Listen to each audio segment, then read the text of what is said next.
How's it going, everyone? So I just saw the new Jurassic World movie, Jurassic World Dominion, and in this video, I am going to give all of my spoiler-free thoughts and tell you if I agree or disagree with the astronomical amount of hate this movie is getting. But before I do, if you find yourself sticking around during this review, please consider subscribing and hitting me with a thumbs up. With that out of the way, let's get to the review.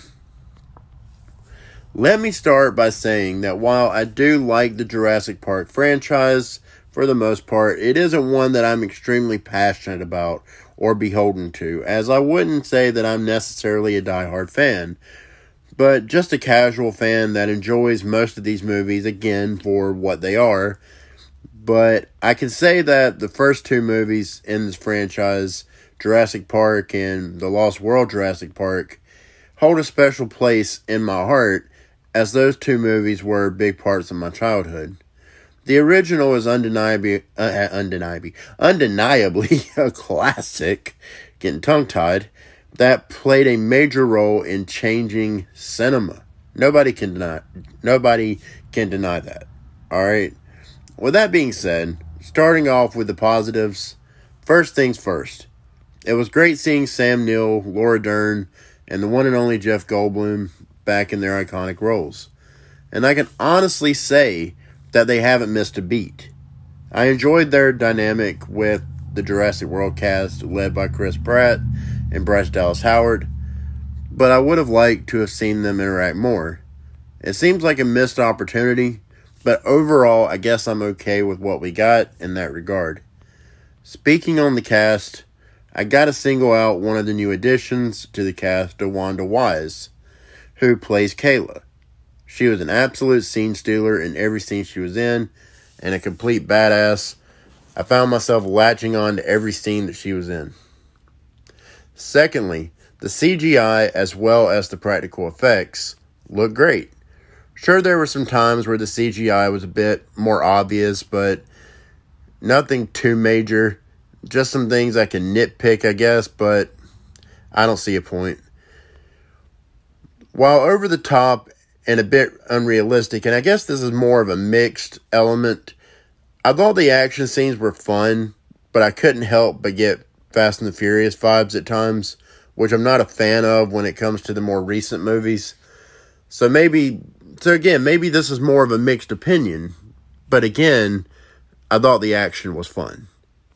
So as for the negatives, alright, the plot, while it touches on some interesting ideas, is overall just kind of dull and falls flat, which kind of makes for some boring moments throughout, especially in the second act, which seems to drag for eternity.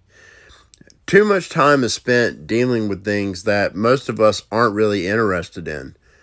The people want to see a fun movie with dinosaurs. That's what we're paying for. Not a movie that spends too much time on ridiculous and boring subplots that are taken way too seriously.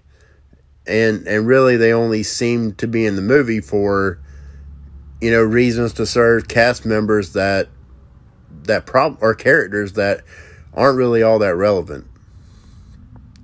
Which brings me to the runtime. Why is this movie so long? I don't feel that it was really necessary to drag this movie out for 2.5 hours. As a matter of fact, I think it's a lot to ask of the audience to make us sit through 2.5 hours, where almost half of the runtime is comprised of useless filler. Lastly, this movie seems to rely too much on nostalgia in order to keep the audience invested. But when it's not focused on delivering the nostalgia, which is great, that's what we want to see. We come from the nostalgia and the fan service, but when it's not focused on that, when it starts taking itself too seriously and it starts focusing on the actual plot of the movie, it crumbles under its own weight, making it a very uneven experience. If that makes any sense. I'm kind of jumping around a little bit.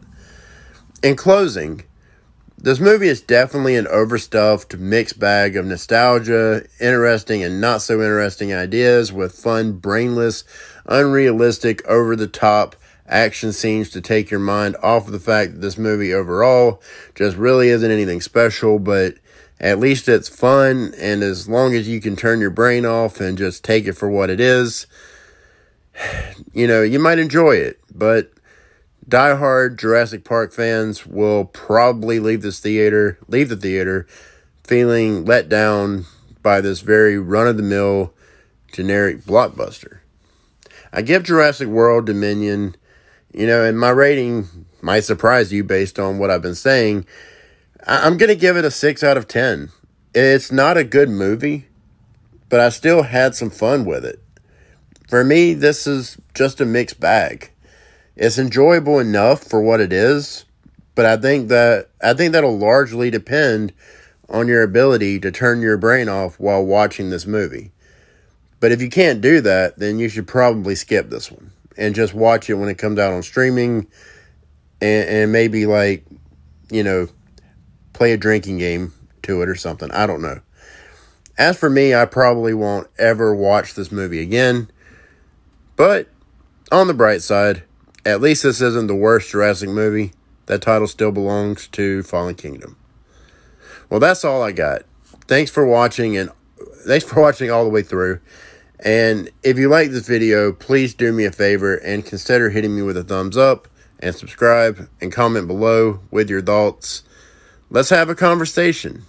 With that being said, until next time, I'm Blake, and this has been Rambling Movie Takes.